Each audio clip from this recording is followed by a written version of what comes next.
Hello, on se retrouve aujourd'hui encore à BKO Bamako, Mali pour une nouvelle pause interview, mais cette fois-ci c'est avec Marie Garnier, la dynamique vice-présidente de l'association Karama que j'ai rencontrée ici en France en juillet dernier lors de son passage. Vous êtes prêts? On y va. 1, 2, 3, 4, 5, 6, 7, 8, 9. Bonjour Marie. Bonjour. Alors avant de commencer l'interview, est-ce qu'on peut se tutoyer? Avec grand plaisir. Est-ce que Marie peut nous dire en quelques mots qui elle est? Eh bien, je suis une personne un peu fatiguée qui n'a plus beaucoup de voix à cause d'un festival qui s'est passé ce week-end, qui s'appelle le festival Karama, où nous faisons chaque année en fait un festival de musique pour créer des événements culturels en Bourgogne, en campagne, pour que ça se passe, pour qu'il y ait des choses qui se passent un petit peu dans les coins, et en même temps qui sert en fait de financer une école au Mali, une école pour des enfants de pêcheurs sur une île. Alors, est-ce que tu peux nous parler de cette association? L'association Karama, ses origines? Le fait d'être beaucoup en contact en fait avec le peuple bozo et de voir en fait les conditions de vie où ils vivent sur, on peut dire une sorte de bidonville. Les maisons sont faites de briques et de broc. Chaque année, le village se fait inonder. Les enfants n'allaient pas à l'école. Les sorties d'égout du quartier sont plein milieu. Et c'est une population qui vit exclusivement dans le fleuve. Donc, les gens se lavent dans le fleuve, lavent le riz dans le fleuve, lavent les habits, les marmites, tout. Et donc, la situation, en fait, au fur et à mesure, se détériorait, était de plus en plus catastrophique. Étant enseignante de métier, l'idée est venue de faire une école un petit peu pour sensibiliser tout ça, et les parents en fait aussi ont été demandeurs en fait là-dessus. Donc le projet au fur et à mesure c'est fait comme ça. Ça a pris beaucoup de temps pour savoir comment on allait financer cette école, parce que c'est pour des enfants qui n'ont jamais été à l'école, et donc il fallait travailler avec la communauté, les populations, donc ça a pris du temps pour avoir la confiance. Et de savoir exactement dans quelles conditions, comment allons-nous faire cette école. Donc maintenant, ça fait 3 ans qu'elle existe et que ça se passe très bien. Et en fait, que veut dire Karama? D'où vient ces mots? Qu'est-ce que ça signifie?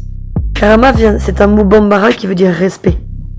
Donc, il est inclus dans des phrases, mais en gros, ça veut dire respect. Quel lien on peut faire entre le nom de l'association même qui est Karama, qui veut dire respect, et l'association même, même si c'est à travers par exemple ses valeurs? Respect du fait que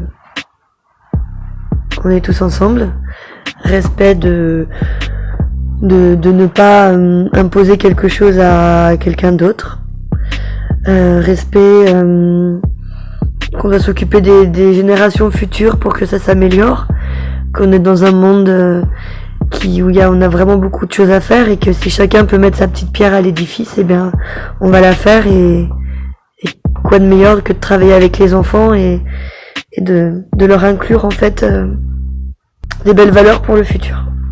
Ok, et donc si je comprends bien, l'association Karama est sur 2 continents. Donc il y a Karama Mali et il y a Karama France, donc Europe et Afrique. Maintenant, j'aimerais bien savoir quelles sont en fait les complémentarités ou les différences entre Karama Mali et Karama France. L'idée c'est de faire un lien entre, par exemple, en Bourgogne, il n'y a pas beaucoup d'Africains. On connaît pas grand chose sur l'Afrique, donc c'est aussi apporter une ouverture culturelle sur le continent africain qui est vraiment beaucoup méconnu par beaucoup de Français. C'est aussi de faire un lien avec le Mali, et du coup d'apporter aussi des éléments en fait de la culture française au Mali pour éviter un petit peu les stéréotypes qu'on peut avoir entre ces 2 cultures qui sont très très différentes les unes d'elles, et avec beaucoup de préjugés qu'on peut avoir, que l'un et l'autre peuple peut avoir sur l'autre. Donc c'est l'idée un petit peu d'enlever ces préjugés, et puis d'apporter un peu de concret en fait dans l'esprit des gens. Donc l'association Karama, au-delà de l'éducation, a une dimension aussi qui reste interculturelle. Interculturelle, et puis aussi vraiment basée sur l'éducation. Donc apporter de l'éducation populaire dans les deux côtés. Donc c'est c'est d'apporter de la culture dans des petits villages en France, et puis c'est de développer en fait une éducation aussi réfléchie au Mali.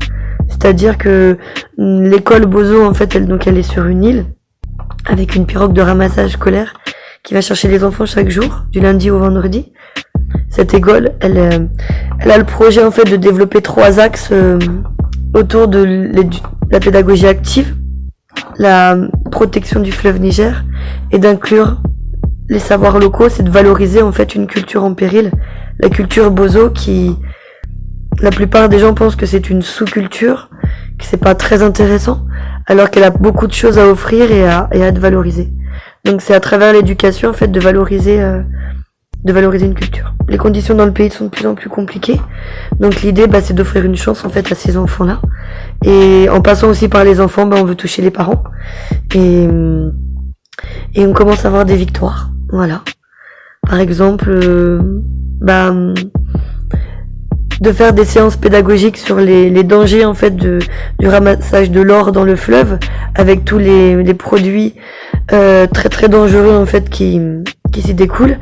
Et en fait au fur et à mesure, le chef de village et les parents ont mis dehors en fait les ramasseurs d'or, parce qu'ils étaient en train de polluer le fleuve dont ils sont dont ils ils vivent de ce fleuve, donc ils allaient détruire en fait leur environnement. Et ça me fait penser à quelque chose qu'on dit beaucoup au Mali, c'est que les Bozo en fait sont les garants du fleuve, les garants de l'eau, les maîtres de l'eau en fait. Ce sont les maîtres du fleuve. Il se passe à Bamako, s'il se passe quelque chose en fait dans le fleuve Niger, c'est pas la brigade fluviale qui va intervenir, on va toujours faire appel aux Bozo. Ils ont une connaissance du fleuve, de la faune, de la flore, du sous-sol, des poissons, et puis ils ont ce savoir aussi qui est un petit peu magique du fleuve Niger, c'est que beaucoup de Maliens ont peur de l'eau, ont peur du fleuve, et eux ont la maîtrise totale. Donc ils sont un petit peu craints par la population aussi. Comme tu le disais tout à l'heure, les enfants Bozo et les Bozo, l'ethnie Bozo en général, a une très grande connaissance du milieu minéral. Donc, est-ce que c'est un axe que Karama, l'association Karama Mali France souhaite développer, même sur l'aspect périscolaire? C'est un axe pilier. C'est un axe pilier du projet Karama, c'est-à-dire à travers l'éducation, en fait, inclure toute l'éducation à l'environnement et à la protection du fleuve à travers le programme scolaire. Donc valoriser la culture et vraiment protéger ce fleuve qui est absolument magnifique et qui est en train vraiment d'être détruit par l'activité humaine, et qui d'autre que le peuple Bozo pour relever ce défi et être entendu en fait par l'ensemble de la communauté pour vraiment protéger ce fleuve. Et j'aimerais bien savoir quelles sont les actions que Karama a pu mettre en place pour vivre, que ce soit au Mali ou ici en France.